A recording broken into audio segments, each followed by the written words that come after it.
Good evening, and welcome to the Cabinet of Fever Dreams. Tonight's a tale of ships, fish, and ancient gods. Neptune is read to you tonight by me, Mike J. Langer, with musical backing by The Dark Side of Music. If you want to keep this spooky channel from sinking in the stormy seas of the YouTube algorithm, please comment Neptune and like the video. Also, if you'd like to hear these stories early and keep the show afloat, drop by patreon.com/MikeJLanger. All your support is greatly appreciated. With all that said, report to your local conscription office. It's time to serve the motherland.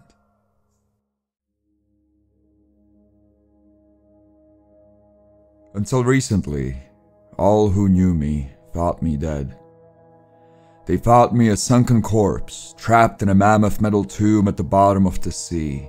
They counted me among the scores of charred corpses that have, and forever will, wash upon the shore of foreign lands bearing our tainted insignia.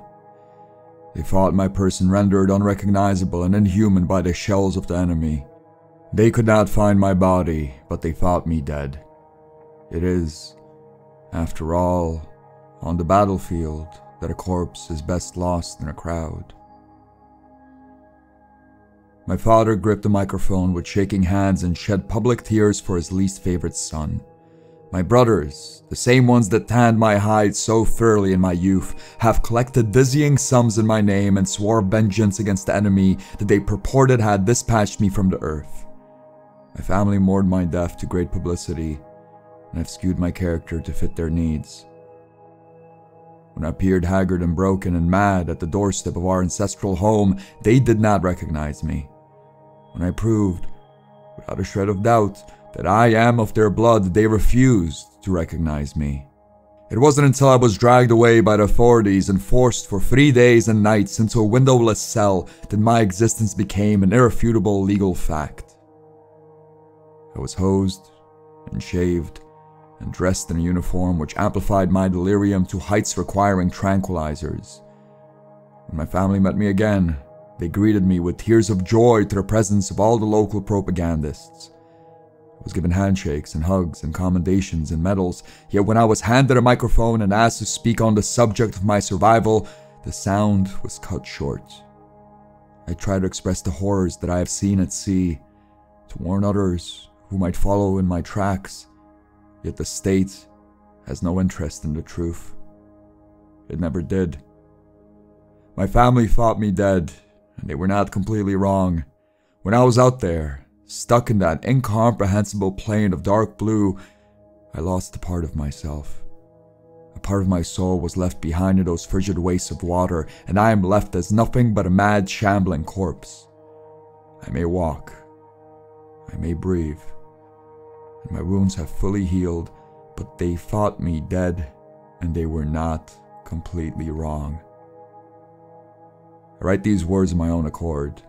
I write them as a testament to the horrors I have witnessed. I write them as a means of preserving the little sanity I have left and the little time I have left. For when the sun rises and another day begins anew and they knock on my door, I shall dispatch myself with the letter opener that sits ready for me on the desk. Such gravity is the horrors of my past. So maddening is the anguish of my present. It is with the same ornate blade that I unsealed my military summons many months prior. Life had not been swell back then, and I had always thought of myself as a most persecuted character, yet that envelope I found sitting on my study wholly consumed my heart in a fit of tragedy. I sunk down into my chair and did not move from the spot until I had emptied half my cigarette case. Eventually, I finally gathered the courage to bring the letter to my father in hopes that he would help me avoid its consequences. He was, after all, a man of great provincial power, and he did, just a few short years prior, help me avoid conscription with no fuss or argument. He even helped secure papers that I was trained in an administrative branch to ensure I would be kept away from the fighting if unfortunate circumstances were to occur. I had walked into his study in high hopes that he would label the summons a political provocation, or that he would perhaps call the local recruitment office on my behalf and threaten retribution for their summoning of his son. But he did no such thing. Instead, he produced his spectacles, read through the document with great diligence, and then, With a long sigh, as if he'd suffered a grave but manageable inconvenience, he said, "Maybe they'll make a man of you yet." Throughout my life, I have long suffered bouts of vertigo and panic, yet my body had never failed me before. No matter how anxious and overwhelmed my mind would get, my consciousness never departed. It wasn't until I was left rubber-kneed and speechless in my father's study that I suffered true betrayal from within. One moment, I was trying to stoke embers of empathy in the patriarch's loveless eyes, and the next I was lying in a dark room with a cold compress on my face. I had fainted, my mother informed me, sitting on the side of my bed.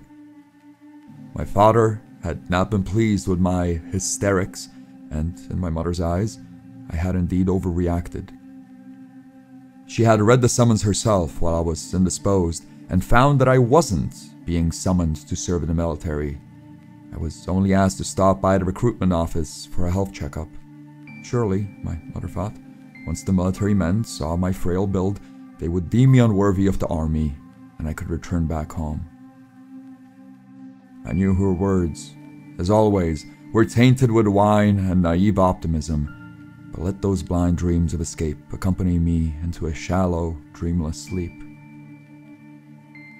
When I arrived at the enlistment office the following day, whatever illusions I had about avoiding military service were quickly dispelled.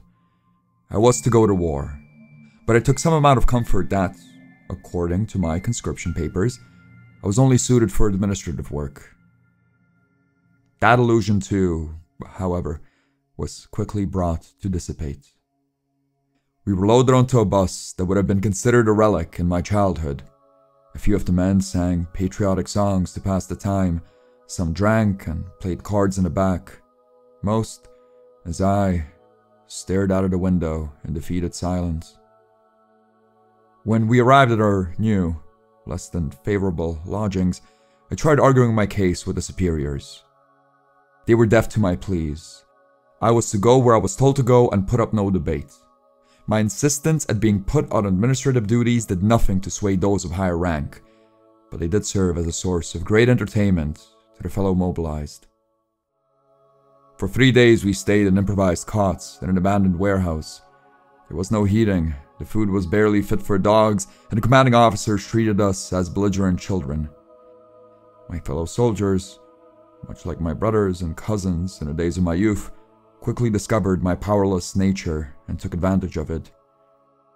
I was robbed, I was beaten, and on the third night in the foul-smelling warehouse, I woke to abhorrent threats to my bodily autonomy.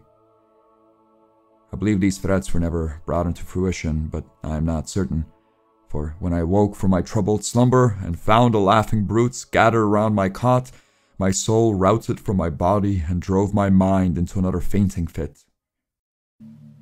When, the following morning, I was urged onto another bus, I had hoped a change in my environs would bring my suffering to an end. It did not. After a drive which took us hungrily through the night, we were brought to a port, and from that port ushered into a battleship, referred to as the Victorious. I urged the commanding officer to check my documents. I invoked my father's name so many times that the name lost all meaning and broke down into nothing but a collection of syllables.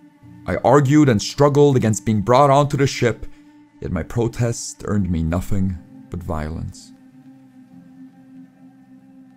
Soon, with tears in my eyes and numbness in my knees, I watched the recognizable shore give way to an unending plain of dark blue. Standing there, gripping the railing, I was sure that I would meet my end at sea and never stand upon land again. Undoubtedly, things would have been better that way. I would be happier dead and ignorant of the inconceivable wickedness that hides in the uncharted depths of the sea. How long I spent aboard the Victorious I do not know. Prior to setting foot on the battleship, I had never been at sea, and my stomach deeply disagreed with the constant swaying of my new environs. The men with which I shared the ship proved to be just as brutal, as I had come to expect of the military, and the food which was served made me pine for the gruel I had consumed at land. Along with the sickness and cruelty I experienced aboard the Victorious, there was also the terror of the enemy to contend with. Each day, from the sky, unmanned machines bearing munitions descended upon us. They were dispatched by our defenses, yet the strikes were not always instant, and the mess hall carried many stories of weapon systems too sluggish to defend the crew if the assaults were to worsen. The barrens of fear and sickness and abuse forced my mind further and further from my body. I disassociated. At times I felt like an outside observer watching my life play out minute by minute. At times I felt as if I had ceased to exist altogether. I had convinced myself that this was madness. I was sure that this was what it felt like to lose one's grip on sanity. My time on the Victorious, however, would pale to the mental anguish lying in wait for me in the open seas. It happened during the night, and it happened quickly. One moment I was standing by the railing, watching the dark waters below, and the next, the world was consumed in a blaze of an inferno. The explosion had both robbed me of my hearing and balance. Before I could even register the shock of the blast, my lungs were full of ice-cold seawater. Just as I managed to recover some semblance of awareness and control my limbs, a second explosion rocked the night sky. Something had dislodged itself from the ship, for I was driven deep underwater by a force from above. It was here, once more, that I was sure my life would come to an end. I struggled to comprehend how I managed to propel my body out of that freezing baptism of death, but I did. Driven by sheer instincts and a will for survival I thought I had shed long ago, I pulled myself back to the surface. Whilst I was submerged, one of the lifeboats of the Victorious was blown off or released. I did not ponder about how my means of survival were made available. Driven by sheer instinct and adrenaline, I swam to the lifeboat and pulled myself aboard. The climb strained my body greatly, and the silent flickering madness on the deck above drained what little attention my frenzied mind was capable of perceiving. Yet, nearly capsizing the vessel, I managed to pull myself aboard. For a brief moment, I noticed a pair of boots, and was without a doubt certain that I was not alone. Before I had a chance to communicate with my supposed comrade, however, I noted a streak of warmth on my frigid body. Just below my ribcage, bloodying the dirty uniform I was given, protruded a pipe of jagged metal. I had seen my blood before. My brothers ensured of that, but I had never seen so much of it. The night was bright with flames, but each second I gazed upon my wound stole away my sight. Deaf and blind, my body delivered me to the abyss of unconsciousness. When I came to, the sky was redwood morning, and Victorious was nowhere to be seen. I wasn't sure whether the ship had sunk completely or whether the currents had carried me to some uncharted corner of the sea, yet my confusion about my whereabouts was quickly dispelled by a dire realization. I was not sharing the lifeboat with a fellow sailor. My supposed comrade had been divorced of anything that existed above his ribcage. The sheer sight of broken, bloody bone peeking out from where his chest would have been almost sent me into another fainting fit. Yet, with great difficulty, I steeled myself. With the corpse resting on the other side of the boat, I busied myself with checking for supplies. They were, to no surprise, yet many tears, completely lackluster. The radio in the lifeboat could easily trace its lineage to the Second World War and worked about as well as its veterans live. The box with the flare gun was completely cleaned out. The meager ration packs were hard as stone, and the first aid kit was filled with fetid used bandages and rusted instruments. I negotiated my will to survive with the horror sprawled on the other side of the boat and pulled myself onto my stomach to face the sea. I had hoped to catch the sight of land, or perhaps another vessel, yet all I was greeted with was a shivering plain of emptiness. From time to time, my body let out horrid ululations which I had no control over. The sounds were terrible and chilled me to my very core, but the fact that I had regained my hearing provided some respite from the burning pain in my side and grief in my heart. When the sun set, however, I found myself wishing I was deaf once more. It started off as quiet bursts of sound which could, reluctantly, be attributed to the movement of the waves rocking the boat. Yet, the longer I lay on my stomach, the darker the night grew, the less I found myself able to hold on to the falsehoods which kept me sane. The headless sailor on the other end of the boat, he was speaking to me. His vocalizations held no message but that of panic. He did not speak in words, but rather in shouts and blabbers which held only the most obscure connection to the human tongue. As the night carried on, the boat, with no aid from my person, began to rock. The raving of the dead sailor was unbearable, yet I could not bring myself to turn around. Instead, I let the swaying of the boat rock my exhausted body to sleep. When morning came, the headless corpse was silent once again. I knew, however, that my sanity could not bear a repetition of the night prior. With great difficulty, and even greater disgust, I navigated myself to face the dead body of my comrade. His corpse was still mangled from the chest up, and there was no conceivable explanation for the raving and rocking that had taken place in the darkness. Yet I brought it upon myself to be rid of the cadaver. Before I pushed the body overboard, in great anguish and between guttural dry heaves, I searched the sailor's person.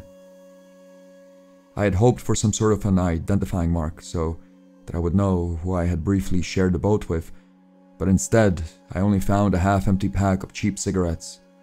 These I took, and once the corpse had been set to float in the dark waters, I partook in one of them. I had no shelter from the sun, and my wound had not improved. Yet, even with my lungs weak from a steadily encroaching fever, I found some semblance of pleasure in the burning tobacco. The cigarette satisfied a craving long ignored, but also fended off the hunger pangs. The water, although possessing a bitter metallic bite, was drinkable.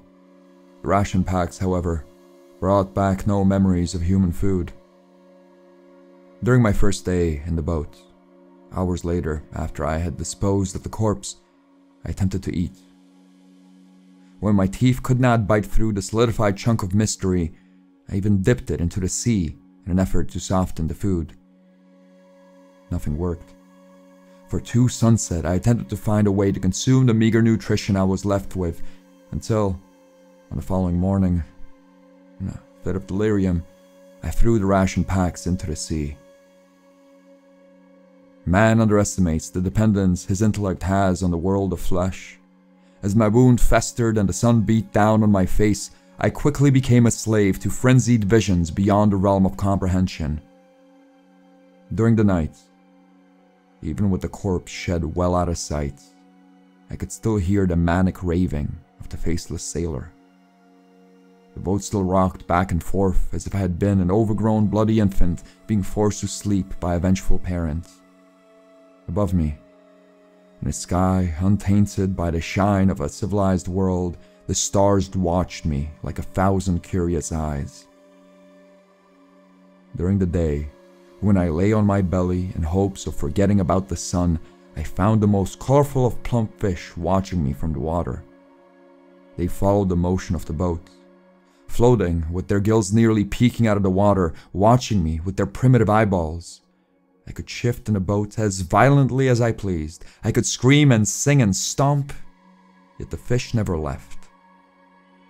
It was only once the thought of seizing one of them to fend off starvation hatched in the back of my head that they suddenly retreated into the dark depths. When I had committed myself to catching one of them, the sea turned clear.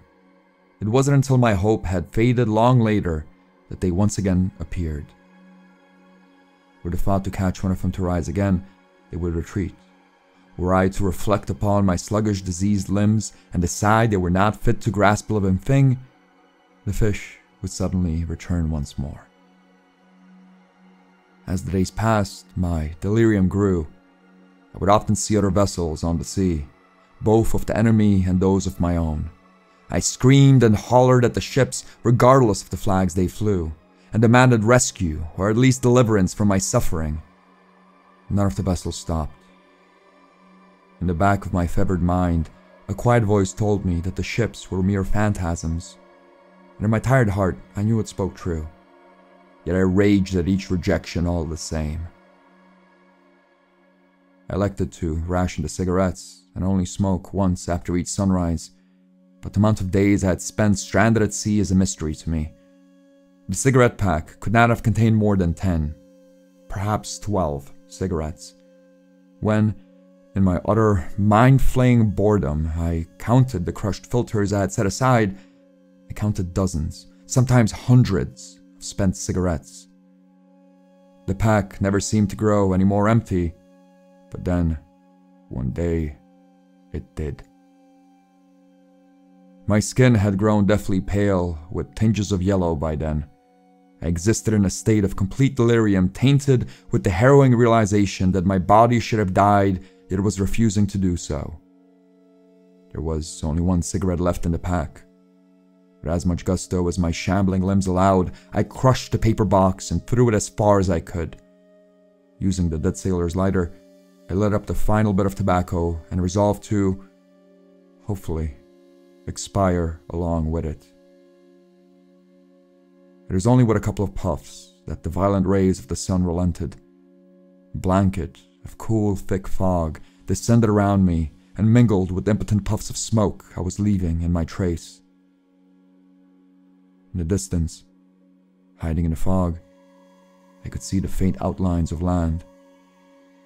I was nearly certain of them being just another fabulation of my rotten brain, yet out of caution, and perhaps a little hope, I found my free hand dipping into the water and paddling towards the mysterious silhouette of land. The boat was far too heavy, and I was far too weak to move it under regular circumstances, but somehow, as if the water itself was pushing me along, I made progress. Soon, I found a crushed cigarette pack floating off in the sea. Yet next to it sat a glass bottle with a piece of parchment inside. I quickly retrieved the bottle, yet just as I grabbed it, I saw another and another. The closer the boat drew to the landmass obscured by fog, the more numerous the bottles became. Without a shred of rational thought, I took to swiping the bottles from the water, ripping out the corks with my aching teeth and trying to make sense of the parchments inside. I could not. The script used in the papers was wholly foreign to me and written with poor discipline. Even though the scrawls spread through the pages like written spiderwebs, I still grabbed one bottle after another. It is with the final bottle, that I retrieved before touching land, that I finally found a message I could read. The letters were bent in all different angles, and the words were clearly written under an appreciable strain, yet its message was decipherable. Beware Neptune, for he does not take kindly to the world of men. I scarcely had time to make sense of the words before my lifeboat hit land, or, more accurately, something resembling land. When the lifeboat first came to rest, I was certain that the shore of the cryptic island was covered in sand. The moment I pulled my drained body over the side of the boat, however, I found there to be no beach. The ground beneath me was scaly and warm, as if I was resting on the skin of some mammoth sea beast. Slowly, ever so slowly, I could feel the ground shift beneath me, as if it were a slave to the breaths of some unseen monstrosity. Yet my confusion over my environs did not last for long. Out in the fog, peeking out of the curtain of cool smoke like bright seductive fingers, I saw fruit. The bounty only held the slightest resemblance to the crop man knows as the banana. They were curved and yellow and plump, yet they hung off of thick vines of seaweed strewn about as if discarded by some careless giant. I knew not of where this fruit came, and the stinging pain in my stomach barred me of such foolish inquisitions. I was a man only in the broadest definition of the category. In truth, I was an animal freed from a cage of fever and starvation. I did not ask from whence the food came. I only crawled towards it and prayed it would bring me deliverance from my pain. The fruit was soft and tasted unlike anything I could recall. It had a consistency of meat, shredded chicken to be exact. It tasted like an eerie mix of strawberries and fish. Though not particularly appetizing in the abstract sense, in my nigh starvation, the fruit forced painful tears of joy from my eyes. One after the other, I ripped the pungent crop off the vines until I could eat no more. Then, with my stomach ready to burst and unfamiliar ground beneath me gently swaying, I slept. Whilst I was trapped at sea, I had many dreams which bled past the unconscious into the world of flesh and bone. The rocking of the boat, the babbling of the headless sailor. I could scarcely tell the difference between the realm of sleep and feverish waking. Long had I slept like this, yet when I tasted of that strange fruit, when I slept on that scaly earth hidden in impenetrable fog, I was wholly surrendered to the realm of hypnos. I dreamt deeply, and I dreamt long.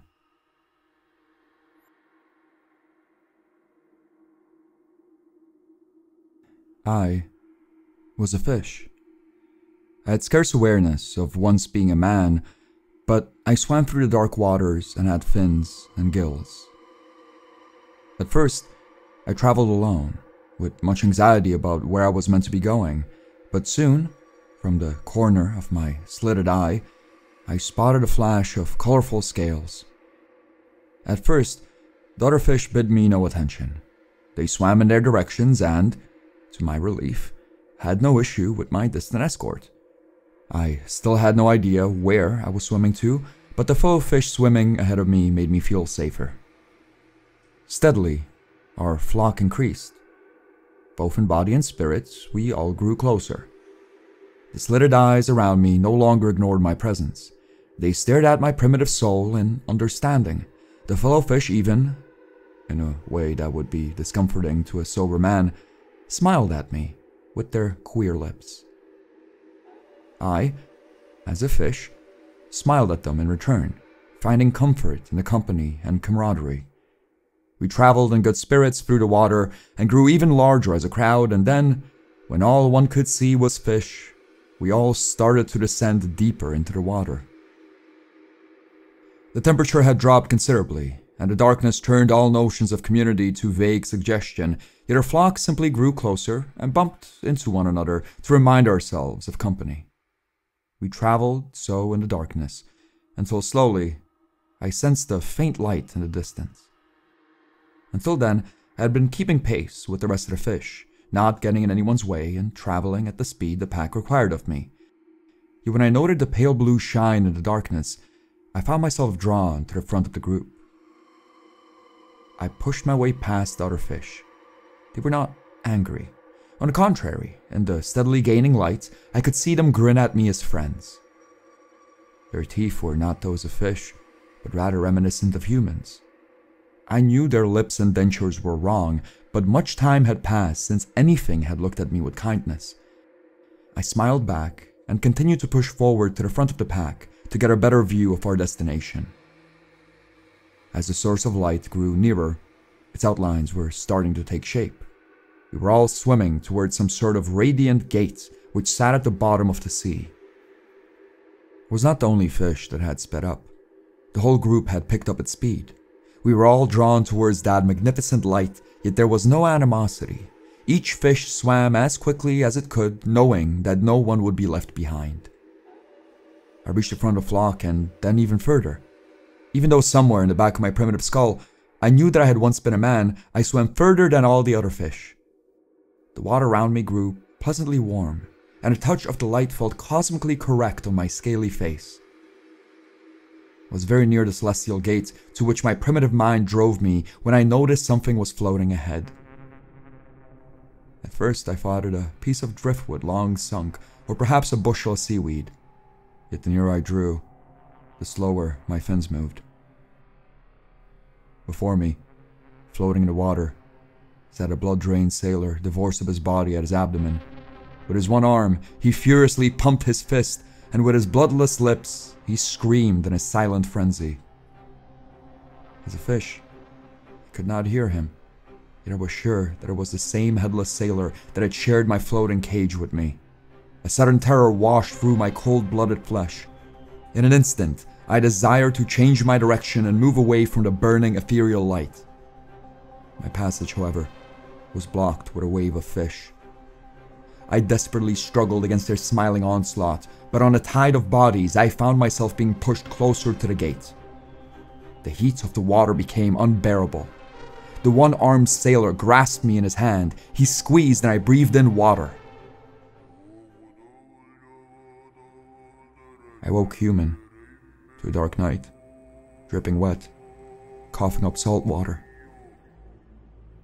In my shock of having appendages once more, I jumped to my feet. It wasn't until I was bent over trying to rid my chest of whatever seawater was left in it that I realized I was once again capable of standing. The festering wound in my side, in fact, was no more. What was left of the shrapnel which harmed me dropped impotently at my feet. Before I could celebrate the return of my meager health, however, the moon stole my attention. It burnt bright in the sky and looked much larger than before. There was a horrid feeling in the back of my exhausted mind that it was no longer a celestial body but a living thing. I stared at the moon until, in a terrible rotation which chilled my heart, it looked back at me.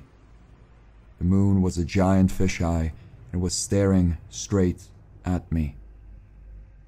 Before I could make full sense of the horror in the sky, the scaly ground beneath my feet started to shift once more.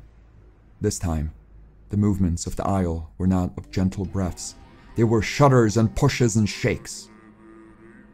The fisheye in the sky stared at me, and I became certain that the island was trying to get rid of me.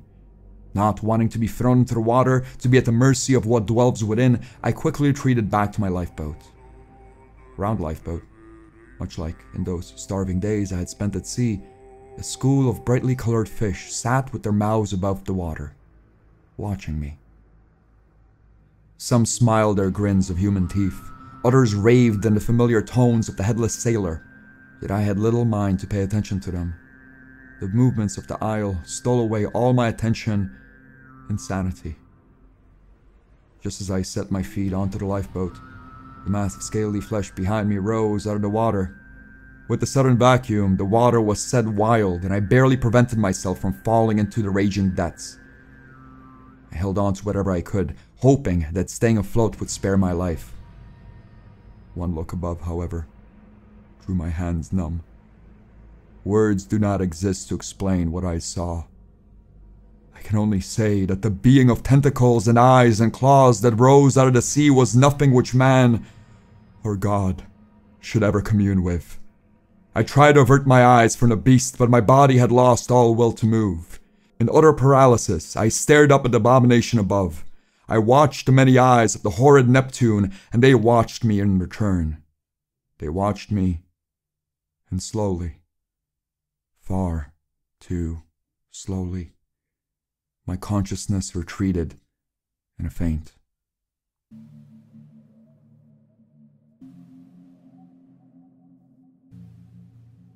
I woke up in an overcrowded hospital on the mainland. No information was given to me about where I was found or what my state was. When I was proven to be lucid, I was vacated from my bed and sent off to the street. I tried to regain entry into the building to find answers to what I had seen, or at least to find forgetfulness and medication. It was the elderly security guard of the hospital who intercepted me and who I tried to detail my misfortune to. I told him of the battleship, and of the lifeboat, and of the headless sailor and horrid living island. He believed none of my words, yet he took pity on me. From his pocket he gave me meager change and suggested that if I am who I claim to be, I should take the bus back home. So I did. With my mind gripped with confusion and the aftershocks of frenzied fever, I traveled back home to the family that thought me dead. They rejected me at first, but once it became clear, beyond a shadow of a doubt, that I am of their blood, they accepted me in open, public embrace. On the first night I spent back in the manor, my mother sat at my bed with wine on her breath and told me how she worried for me and how she would never let me be taken to war again. Only a few days later, however, my father woke me in the presence of a uniformed man with scattered metal on his chest. My survival had been most fortuitous, the military man said, as my father proudly held vigil at my bedside. Yet my service to the motherland was not done. I was to be promoted and recognized for my heroic survival. I was to be given control over a vessel. The mere sight of the uniform made my nerves unmanageable, but I did not break into madness until I heard the name of the ship which I was to command. The Neptune. The time of my departure draws at hand, and soon they will knock on my door. I have smoked my final cigarette and committed all that I could to paper.